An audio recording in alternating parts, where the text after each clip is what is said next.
Hoje de manhã, no encerramento da campanha de missões estaduais, eu não sei se vocês, quantos estavam aqui? Quantos de vocês estavam aqui hoje pela manhã? Algumas mãos levantadas. Eu não sei se vocês tiveram a mesma reação que eu tive. Eu fiquei chocado quando o missionário, o pastor, falou de uma criança de 7 anos, se eu não me engano, que recorreu ao suicídio. E eu fico imaginando, tantas pessoas lá no Marajó, tão distante, Ribeirinho, uma comunidade distante de tudo, distante de todos, e essa criança, quanta dor essa criança podia estar passando, para recorrer a esse meio. E muitos adultos também, a gente sabe que isso está virando quase que uma epidemia, a depressão, tudo. E eu imagino a situação dessa pessoa, no desespero, talvez pensando que, vou tirar minha vida, possivelmente, e tudo vai acabar, meu sofrimento vai acabar, eu acabo, e acabou mesmo tudo. Aí a pergunta é, será que vai acabar? E aí? E depois da morte? Será que tem vida após a morte? Então, o nosso objetivo hoje à noite é a gente trabalhar esse pensamento. Será que a morte é o fim? Então nós vamos recorrer a nosso parâmetro, a palavra de Deus. Eu quero convidar você a abrir a palavra do Senhor, lá no Evangelho de Jesus Cristo, na ótica de Lucas, no capítulo 23. E nós vamos também ler um outro texto lá em Lucas 16, que devem trazer luz a esse entendimento. Talvez para umas pessoas seria tão fácil, vou morrer, acabou tudo. Outras pessoas talvez não, talvez as pessoas conduzem sua vida aqui na terra no sentido de que a vida é isso aqui mesmo, então eu vou aproveitar a vida, eu vou curtir a vida, e numa proposta hedonista tão somente, porque depois da morte estou me lixando. Será que é isso mesmo? O que a palavra de Deus diz sobre essa realidade? Lucas 23, de 39 a 43. Eu queria que os irmãos, se pudessem ficar em pé, vamos ficar em pé rapidamente para lermos a palavra do nosso Deus. Esse é o texto gerador e nós vamos também precisar recorrer a outros textos, mas esse é o nosso texto principal. Vamos ler a palavra do Senhor. Um dos malfeitores crucificados blasfemava contra ele, dizendo: não és tu, Cristo? Salva-te a ti mesmo e a nós também. Respondendo-lhe, porém, o outro repreendeu, dizendo: nem ao menos temes a Deus, estando sob igual sentença? Nós, na verdade, com justiça, porque recebemos o castigo que os nossos atos merecem. Mas este nenhum mal fez. E acrescentou: Jesus, lembra-te de mim quando vieres no teu reino.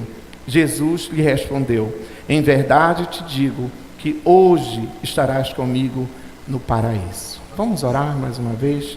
Senhor, nós estamos diante da tua palavra e nós queremos que o Senhor abra o nosso entendimento espiritual para os teus assuntos espirituais. Senhor, que a tua palavra possa ter um lugar em nossos corações e que ela possa produzir efeito, Pai, para edificação das nossas vidas e quem sabe até salvação na tua casa esta noite, Senhor. E esta, Pai, é a nossa oração, no nome de Jesus. Amém. Podemos assentar. Antes de responder essa pergunta, será que existe vida após a morte? Eu gostaria de destacar algumas verdades que a gente encontra lendo, percebendo a beleza desse texto. Primeiro dizer o que alguns irmãos já sabem, estão cansados de ouvir aqui neste púlpito, que tem sido uma bênção para as nossas vidas, que a morte de cruz era a pior morte que existia na época. Tá? Apenas os piores que tinham esse tipo de morte. Então a gente começa logo a pensar, puxa, mas Jesus era por que Jesus estava lá, se essa morte era para os piores? Pois é, uma coisa interessante, ele se fez pior, não sendo pior por amor a você, por amor a mim. Que coisa linda, né? Que atitude de gratidão a gente tem que ter ao nosso Senhor Jesus. Mas enfim, os dois malfeitores estavam lá, né? Umas traduções falam criminosos, outros salteadores, outros falam ladrões. Bom, a gente não sabe ao certo. O que a gente sabe é que eram pessoas não gratas à sociedade, faziam algum tipo de mal à sociedade. E não eram qualquer um, né? Era o pior possível. E o que mais chama a minha atenção é o pedido que eles fazem. Vocês prestaram atenção que todos dois fazem um pedido para Jesus? E existe verdades atrás de cada pedido desses. Olha o pedido de um deles, tá? Ele diz o quê? Não és tu o Cristo? Primeiro, olha que audácia, né?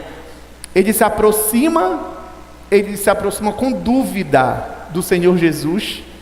Não és tu o Cristo? Em outras versões diz assim: se tu és o Cristo, ou seja, se tu és o Messias, se tu és o enviado de Deus. A Bíblia diz que sem fé é impossível agradar a Deus.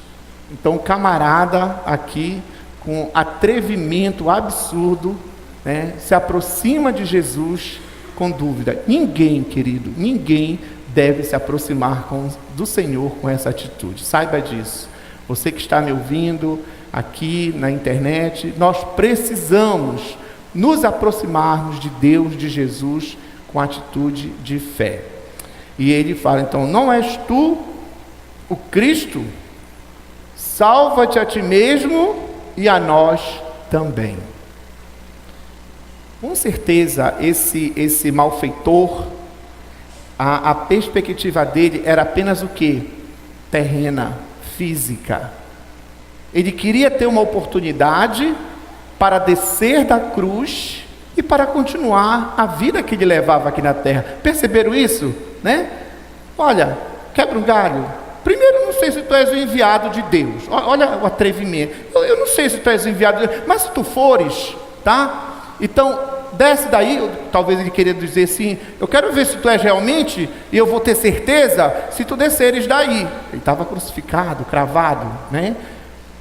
Então, se tu desceres, eu vou dar um crédito para ti. E faz o seguinte: nos ajude também a descer. Ou seja, olha o que está por trás desse pedido. Esse homem, em momento algum, se preocupa com a eternidade. Perceberam isso? Ele não está preocupado com a vida e se há vida após a morte. Ele não está preocupado. Ele está preocupado apenas com esse mundo físico. E de verdade, é incrível como este homem representa uma boa porcentagem da nossa humanidade, que também não está preocupado com a vida eterna. Só está preocupado com o quê? Com a vida aqui. Certo? Nós vamos curtir, nós vamos estudar, nós vamos trabalhar, nós vamos lutar pelo nosso conforto. Querido, tudo isso é muito bom e não é pecado. Não é pecado a gente lutar nos nossos estudos, não é?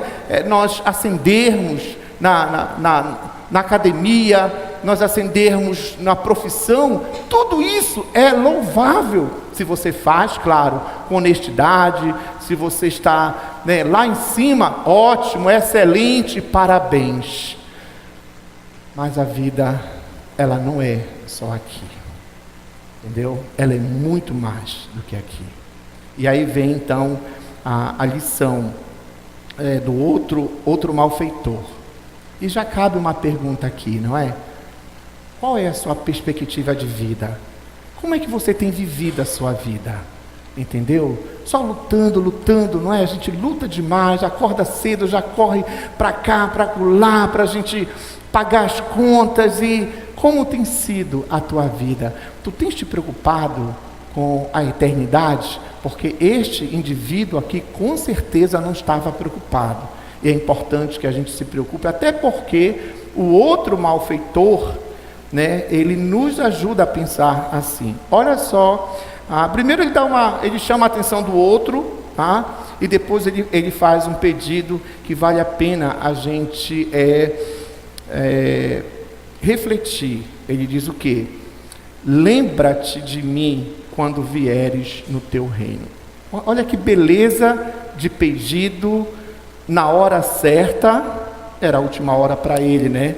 Mas era a hora certa, feito para a pessoa certa.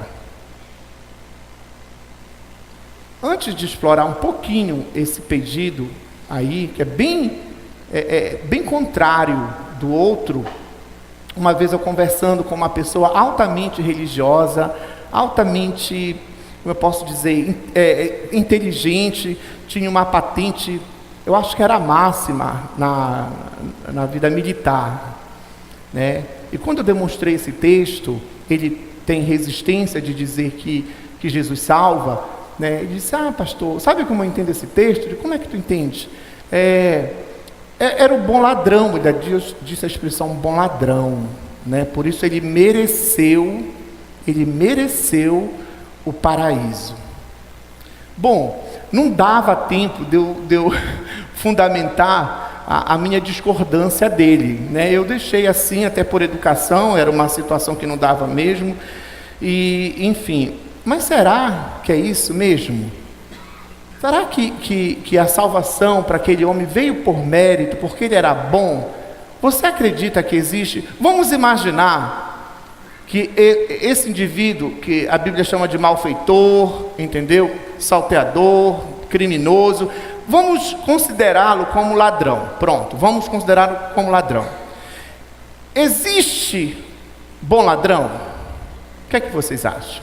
Existe bom ladrão? Não existe bom ladrão. Como não existe o quê? Boa adúltera, né? Boa prostituta. Não existe isso.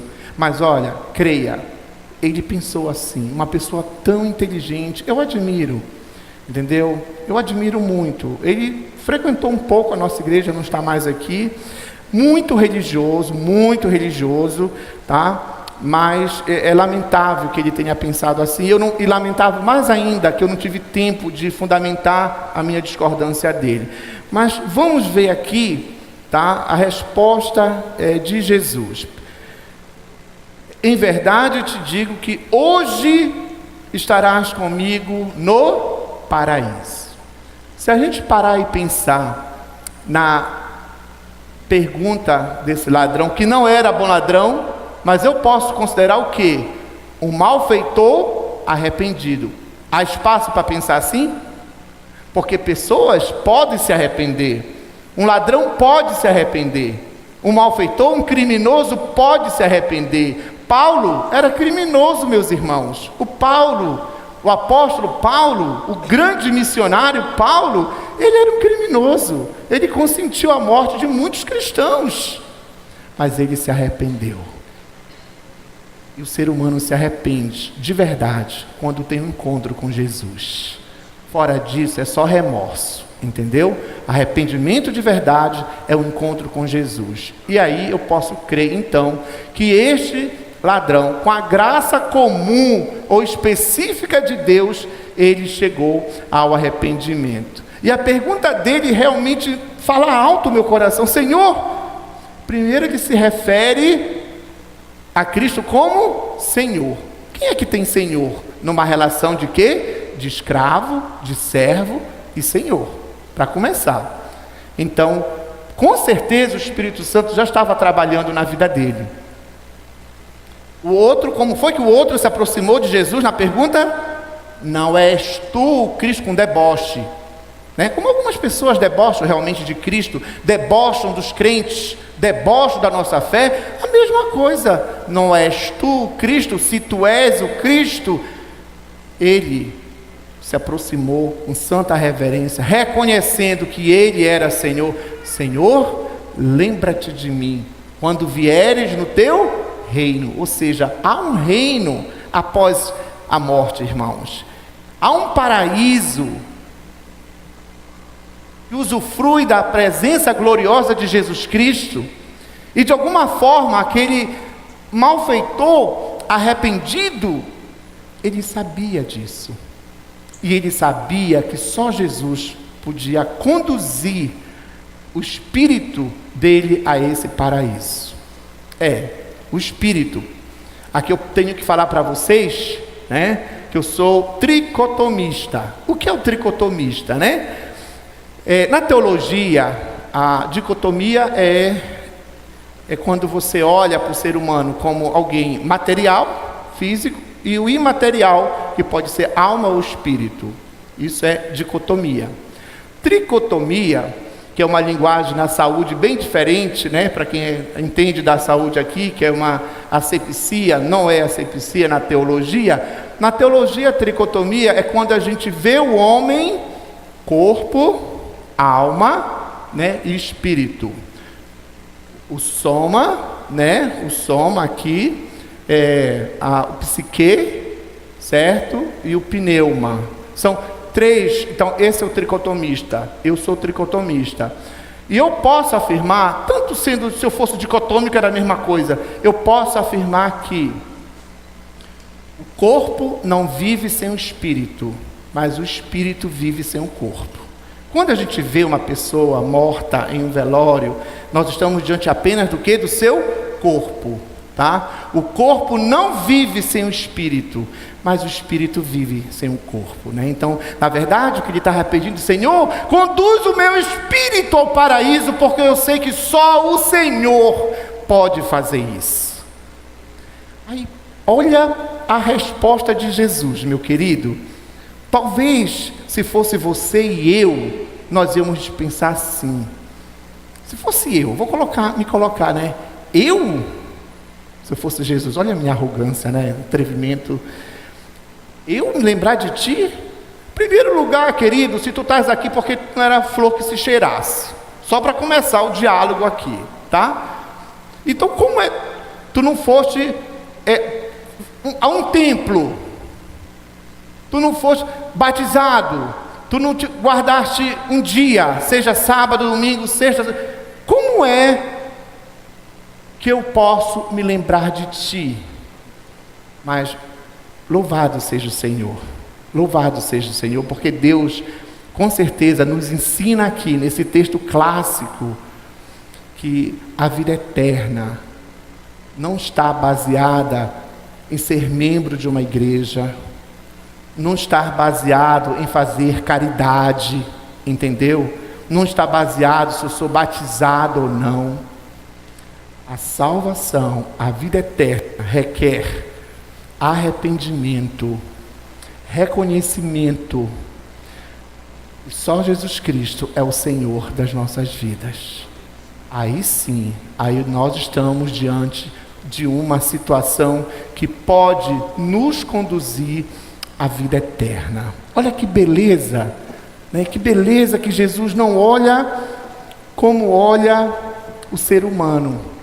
É muito comum, às vezes, eu ouvia muito isso, eu não sei se ainda a gente ouve, mas alguém falando, ei rapaz, vai para a igreja, é tudo torto, tu já pensou, tudo dá trabalho, muito trabalho. Às vezes são mães que estão desesperadas, pais, procura uma igreja, procura uma religião, achando que a igreja, que a religião, que vai realmente mudar a pessoa. E a gente percebe também no texto que não é isso.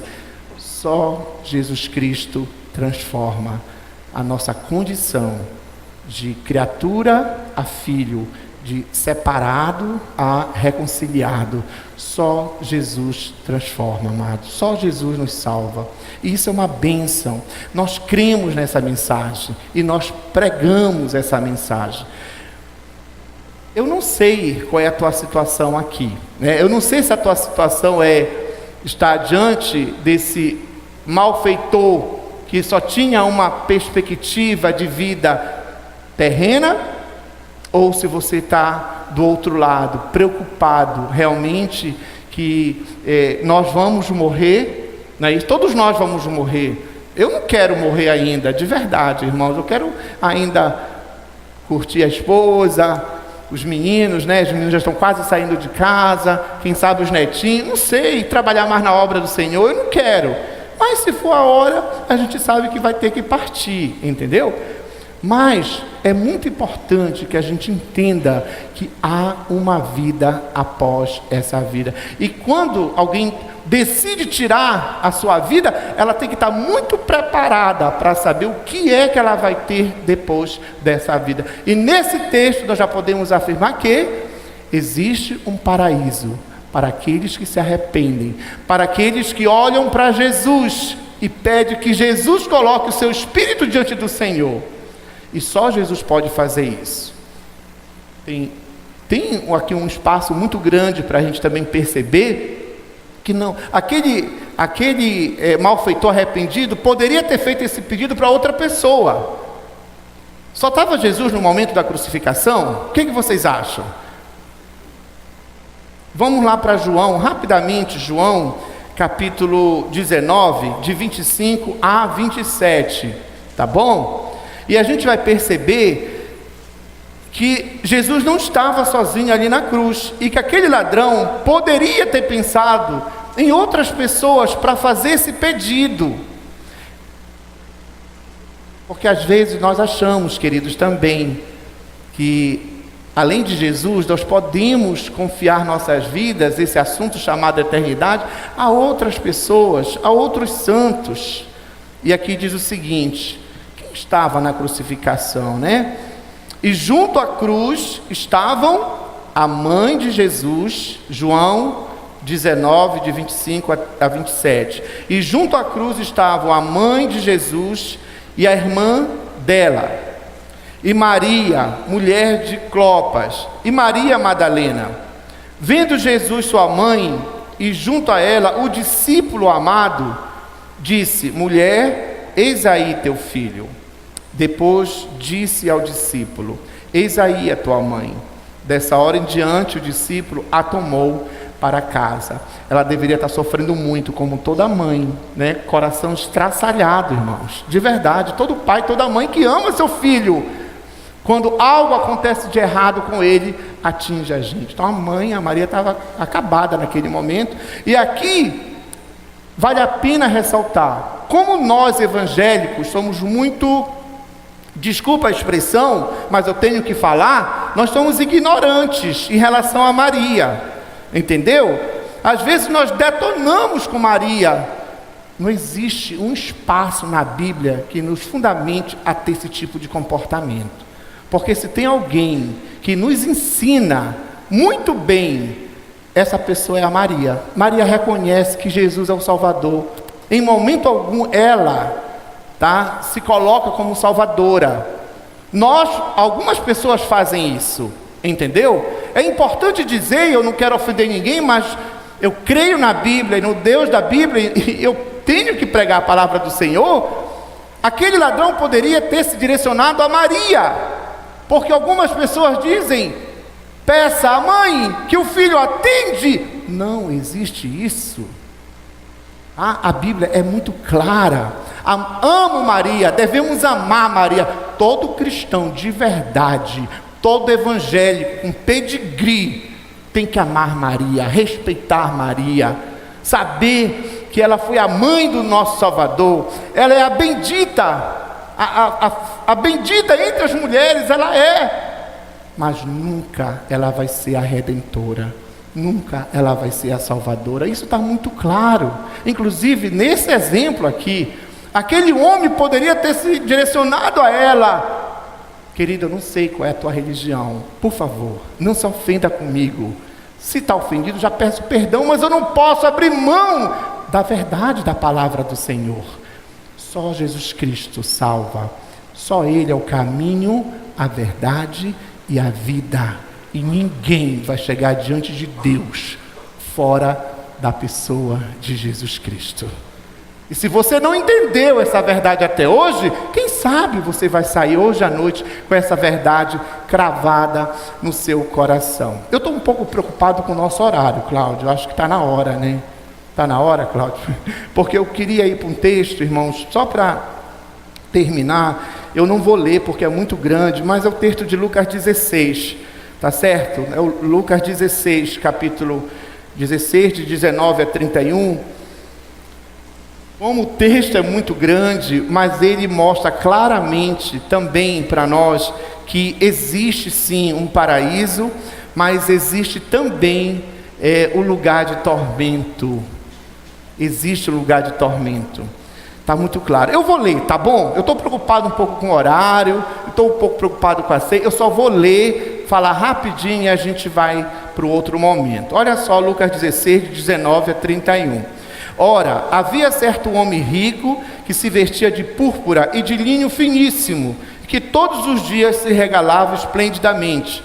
Havia também certo mendigo chamado Lázaro, coberto de chagas, que jazia à porta daquele, e desejava alimentar-se das migalhas que caíam da mesa do rico, e até os cães vinham lamber-lhe as úlceras.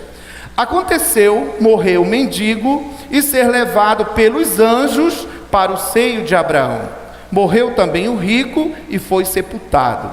No inferno, estando em tormentos, levantou os olhos e viu ao longe a Abraão e a Lázaro no seu seio. Então, clamando, disse: Pai Abraão, tem misericórdia de mim, e manda a Lázaro que molhe em água a ponta do dedo e me refresque a língua, porque estou atormentado nesta chama. Disse, porém, Abraão: Filho, lembra-te de que recebeste os teus bens em tua vida, e Lázaro igualmente os males. Agora, porém, aqui ele está consolado, tu em tormentos. E além de tudo, está posto um grande abismo entre nós e vós, de sorte que os que querem passar daqui para vós outros não podem, nem os de lá passar para nós. Então replicou: Pai, eu te imploro que o mandes à minha casa paterna, porque tenho 5 irmãos, para que lhes dê testemunho, a fim de não virem também para este lugar de tormento. Respondeu Abraão: Eles têm Moisés e os profetas, ouçam-nos. Mas ele insistiu: Não, pai Abraão, se alguém dentre os mortos for ter com eles, arrepender-se-ão. Abraão, porém, lhe respondeu: Se não ouvem a Moisés e aos profetas, tampouco se deixarão persuadir, ainda que ressuscite alguém dentre os mortos. Quanta riqueza, irmãos, de informações nós temos nesse texto, o que nós não vamos poder falar nada, devido ao nosso tempo, mas é preciso que a gente reflita numa verdade desse que traz luz para o outro texto. Existe sim vida após a morte. A morte não é o fim. Para quem for salvo, é o momento do consolo. Aquele mendigo, que com certeza era salvo, foi consolado. Mas aquele rico que não quis saber de Jesus, foi para o inferno. Tá? E essa é a mensagem dessa noite. Eu não sei como é que está a tua situação espiritual.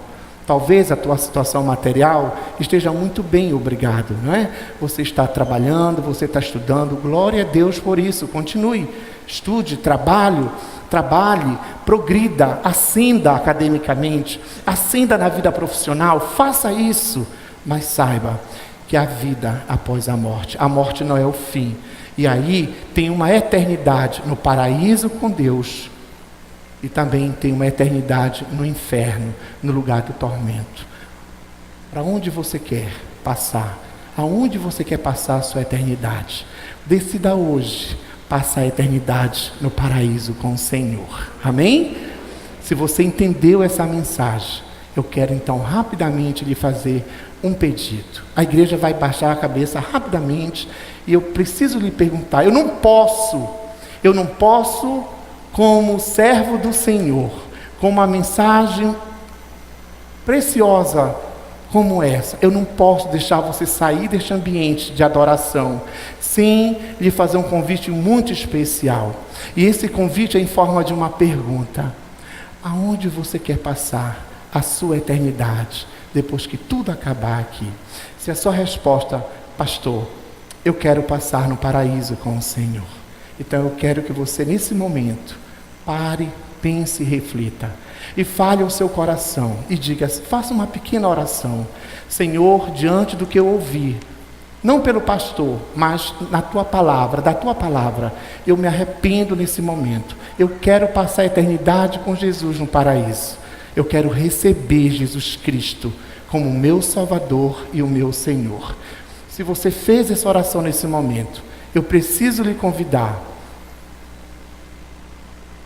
Você recebe Jesus? Quer passar a sua vida na eternidade com o paraíso? Dê um sinal para nós que você fez essa oração lá na galeria, aqui embaixo. Levante sua mão, que nós queremos louvar e agradecer a Deus pela tua vida. Se você fez essa oração, se você quer realmente passar a eternidade com o Senhor, não perca essa oportunidade.